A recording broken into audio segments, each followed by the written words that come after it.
On a sweltering Thursday afternoon in mid-July, you stand in the bright produce aisle, staring at a cardboard bin of identical green watermelons. Last week you paid $8 for one that looked perfect, vibrant red inside, but soft, mushy, and tasteless. The children abandoned their slices, and you scraped the ruined summer promise into the compost bin. Today you refuse to gamble again. But the internet only adds noise. One video warns seedless melons are toxic. Another claims round female melons are sweeter. A third says rind holes are bee stings.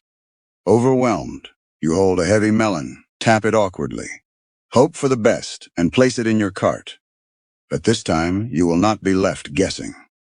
In the next few minutes, you will learn the simple old-fashioned signs that reveal which watermelon is truly sweet, crisp, and worth bringing home. I am Daniel Yoder. I am Amish, and I farm the dark, fertile soils of my community. My wife, Rebecca, grew up walking the vine-tangled rows of her father's produce fields, learning how to read the harvest long before the internet ever existed. Her mother taught her, and her grandmother taught her mother. They did not have smartphones to tell them which fruit was sweet. They had their hands, their eyes, their ears, and a deep, abiding respect for the slow, honest work of nature.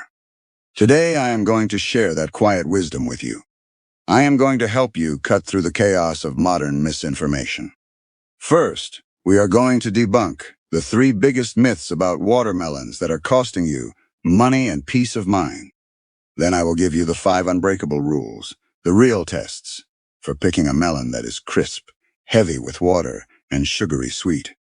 And finally, I will share an old kitchen secret from Rebecca's pantry that will ensure you never waste a single penny of what you buy.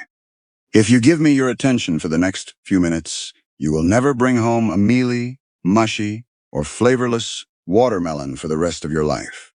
Let us start by clearing the air.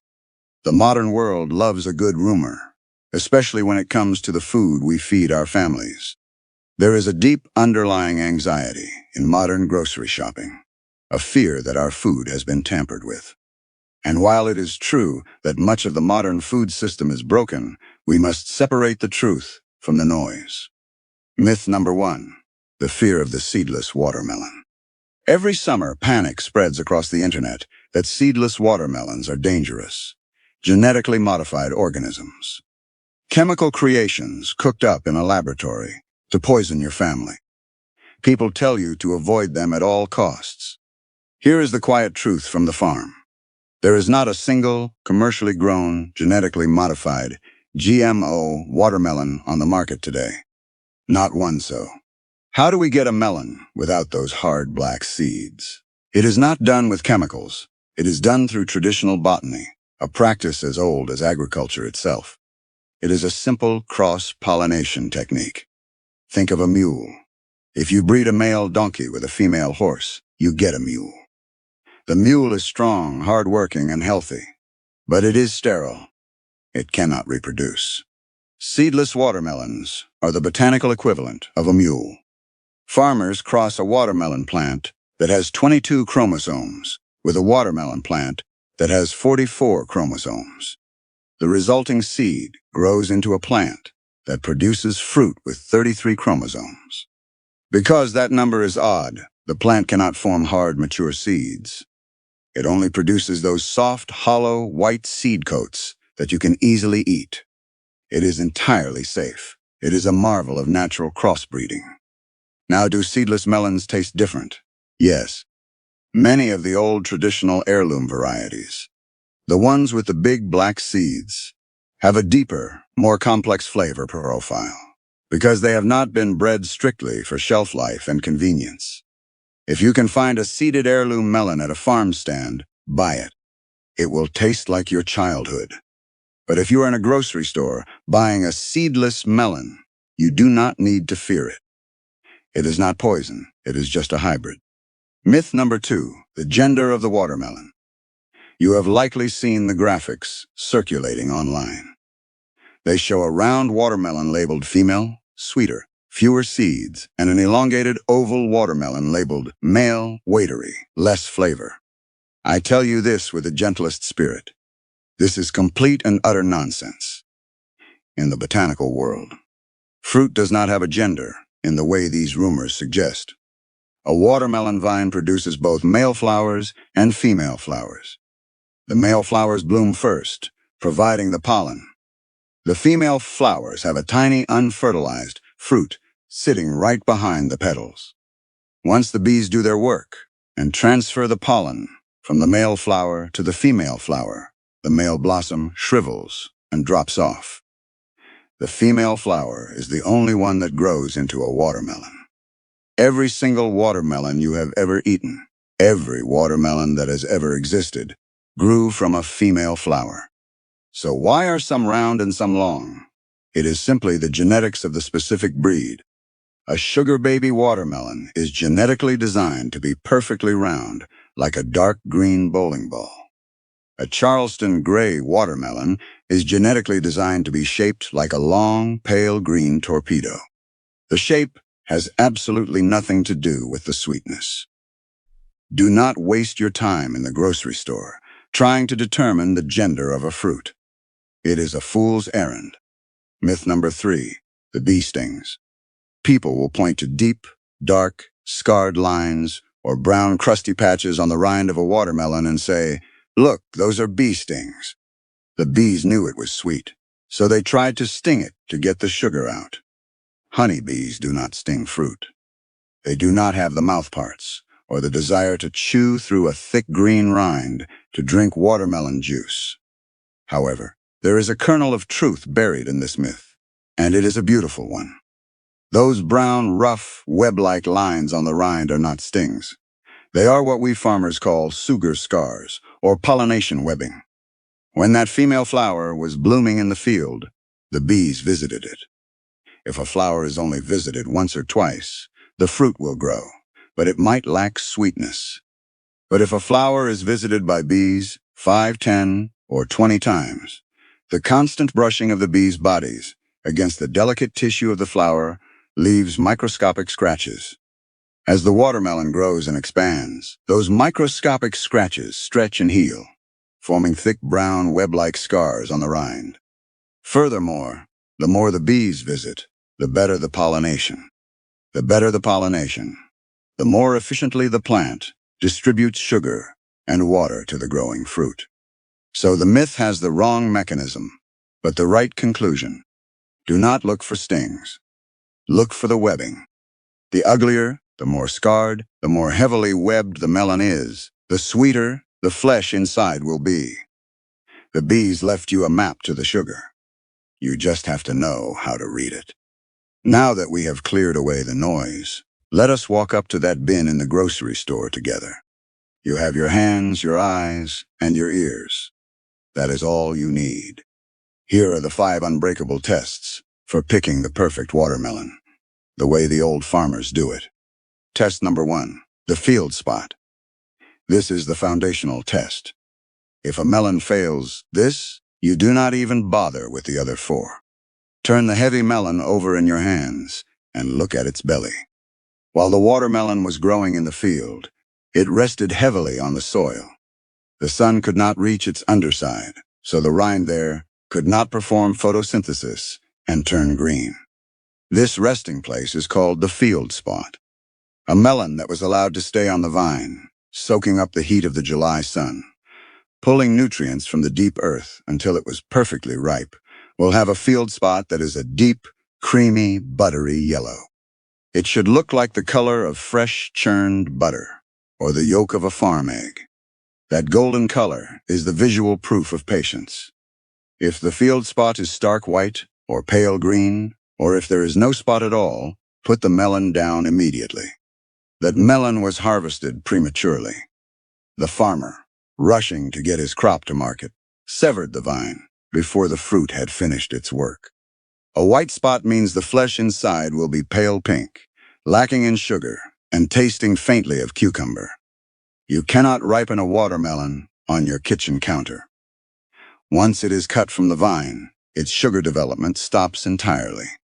If you buy a white-spotted melon, you are buying a watery disappointment. Look for the yellow gold. Test number 2. The hollow boom. This is the test everyone knows, but almost no one does correctly. You see people slapping watermelons with flat palms, looking confused, and pretending they know what they are listening for. Let me teach you the proper way to thump a melon. Do not slap it, hold the melon up, or leave it resting securely in the bin. Cup your left hand underneath it to support it.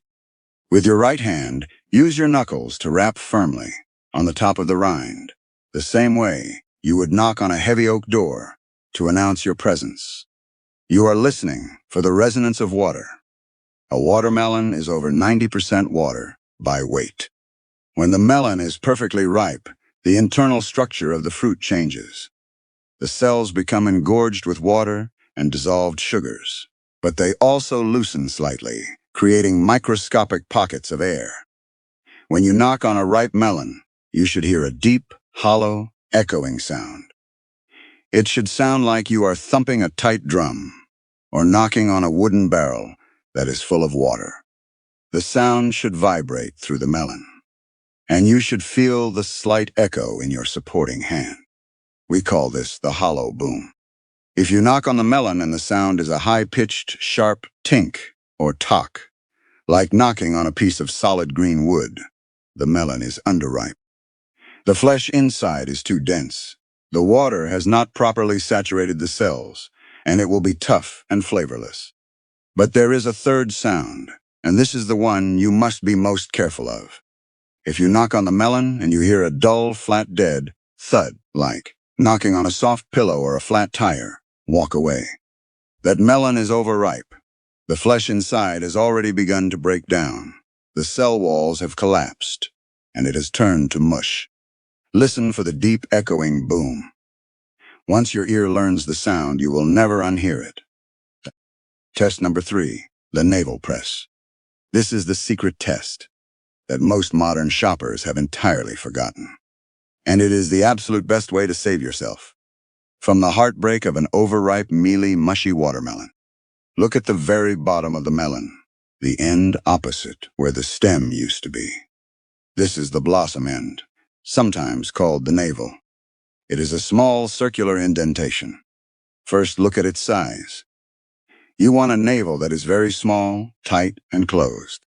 A tight navel indicates that the melon grew at a steady, natural pace, allowing the rind to form tightly around the dense, expanding flesh. A large, stretched, or cracked navel often means the melon was pumped with too much water too fast, or treated with fertilizers to speed its growth. Those melons often have incredibly thick, white rinds and split, mealy flesh inside. But here is the most important part of this test. Take your thumb and press it firmly but gently, directly into that small navel. The rind of a watermelon should be hard, but at the navel, the rind is thinnest. If you press your thumb into the navel, and it yields, if it feels soft, spongy, or pushes inward with ease, put that melon down and do not look back. That softness is the physical manifestation of decay. It means the flesh inside has lost its structural integrity. It has turned to a sandy, mealy mush. If you press the navel and it is firm, tight, and resists your thumb with a solid resilience, that melon is crisp. When you take a knife to it, It will crack open with that beautiful, sharp sound, and the flesh will be firm enough to hold its shape when cut into cubes. The navel press is your ultimate defense against mushy fruit. Test number 4, the webbing. We have already spoken about the bees, but it bears repeating when you are physically standing at the bin. Once you have found a melon with a yellow belly, a hollow boom, and a tight navel, examine the green surface of the rind. You are looking for those brown, rough, raised lines that look like a sprawling spider web or a topographical map. Modern consumers often pass over these melons because they look ugly or dirty. The grocery stores know this, which is why they often display the smooth, perfectly green, unblemished melons right at the front. Do not be fooled by pretty packaging. Smooth, unblemished skin means the flowers were largely ignored by the pollinators. Seek out the ugly melons. Run your fingers over the rough brown webbing. Those are the sugar scars. The wider and more extensive the webbing, the more intense the sweetness. Let the people who do not know any better buy the smooth, bland melons. You want the one the bees loved. Test number 5, the weight. Finally, the easiest but most crucial comparative test. Pick the melon up, feel its heft. Then find another melon in the bin of the exact same size and pick that one up too. Compare them in your hands like you are a human scale. A watermelon should always feel heavier than it looks. Remember, you are buying water and sugar. A melon that feels dense, heavy, and solid like a boulder is a melon that is packed to the brim with sweet juice. If you pick up a large melon and it feels surprisingly light or airy, it is a bad sign. It means the melon has lost its moisture. Either it was picked before it could fully hydrate on the vine, or it has been sitting in a warehouse or on a grocery store shelf for 3 weeks, slowly drying out from the inside. A light watermelon is a dry, cotton-like watermelon. Always choose the heaviest melon of its size class. Before I continue to the final, most crucial piece of this puzzle, let me pause for a moment. If you are tired of the endless cycle of buying, wasting, and spending too much at the supermarket, if you want to learn the quiet, thrifty ways of managing a home, stretching a dollar, and returning to the rhythms of the earth, join our Amish home savings community. Rebecca and I share our family's deep knowledge on how to stop the leaks in your household budget, from the kitchen to the garden. The link is in the description. We would be glad to have you. Now we come to the final lesson. You have navigated the noise. You have performed the 5 tests. You have brought home a magnificent, heavy, yellow-bellied, hollow-sounding, heavily webbed, tight-naveled masterpiece of a watermelon. You set it on your counter. This is where the modern consumer makes their final, and sometimes most dangerous mistake. The modern instinct is to grab a massive knife, immediately cleave the melon in half, scoop out the red flesh, and throw the thick, heavy green and white rind straight into the trash can. This brings us to 2 deeply important principles: food safety and the philosophy of zero waste. First, the safety. The supermarket chains do not tell you this, but the old farmers know. That watermelon has spent its entire life resting in the dirt. It has been handled by farm workers, loaded onto wooden pallets, shipped in the dark holds of trucks, and handled by dozens of shoppers in the store before it reached your kitchen. The rind is covered in bacteria, sometimes harmless soil microbes, but occasionally dangerous pathogens like salmonella or listeria. If you take a knife and slice straight down through the unwashed rind, the blade of your knife picks up those bacteria from the surface and drags them directly down into the sweet, sterile, moist red flesh of the fruit. You are effectively injecting the dirt of the journey into your family's food. Rebecca never cuts a melon straight away. Her first step is always the sink. She places the heavy melon under a stream of cool water. She takes a stiff bristled vegetable brush and scrubs the entire surface of the green rind, washing away the dust, the transit grime, and the unseen dangers. She dries it with a clean towel. Only then does the knife appear. It is a small act of care, a quiet protection over her household. Second, the philosophy of waste. When you pay $8 for a watermelon, you are paying for the whole fruit by weight. Yet, in modern homes, nearly 40% of that weight, the thick white rind and the green skin, is thrown into the garbage. It is a staggering amount of waste, driven by a culture that values convenience over resourcefulness. In an Amish kitchen, nothing is wasted. The earth gave us the whole fruit, and we honor the earth by using it. The white part of the watermelon rind is not trash. It is incredibly crisp, neutral in flavor like a firm cucumber, and rich in an amino acid called citrulline, which is excellent for the body. When Rebecca cuts a watermelon, she serves the deep red flesh to the family. But then she takes her paring knife and carefully peels away the thin, tough, dark green outer skin. What remains are beautiful, thick pieces of the white rind. She cuts these into neat, bite-sized cubes. She brings a pot to simmer on the stove. A mixture of apple cider vinegar, water, raw sugar, a pinch of salt, whole cloves, a stick of cinnamon, and perhaps a star anise. She drops the white cubes into the boiling, spiced brine until they turn slightly translucent, then packs them tightly into glass mason jars. These are pickled watermelon rinds. They sit on the wooden shelves of our pantry, glowing like pale jade in the dim light. In the dead of winter, when the snow is piled high against the barn doors and the memory of July is faded, Rebecca opens a jar. The pickled rind is sweet, sharp, deeply spiced, and retains a magnificent crunch. It is served alongside roasted meats or rich stews. It is a profound act of thrift. We turned the garbage of a summer melon into a winter delicacy. We stretched our dollar, we respected the harvest, and we fed our family twice from the exact same fruit. This is what it means to truly manage a home. So, I ask you to look at what we have walked through today. The internet will try to scare you with tales of GMO, seedless melons, and bee stings. Grocery stores will try to sell you the prettiest, greenest, youngest melons that look good under the fluorescent lights, but taste like nothing. But now, you are armed with the quiet truth of the field. You will walk past the smooth, pale, lightweight melons. You will look for the creamy, yellow field spot. You will rap your knuckles against the rind and listen for that deep, resonating boom of water. You will press your thumb into the small, tight navel to ensure the flesh inside is crisp and strong. You will trace the rough, brown sugar scars left by the diligent bees. You will lift the melon and feel its heavy, water-dense weight. And when you bring it home, you will honor it.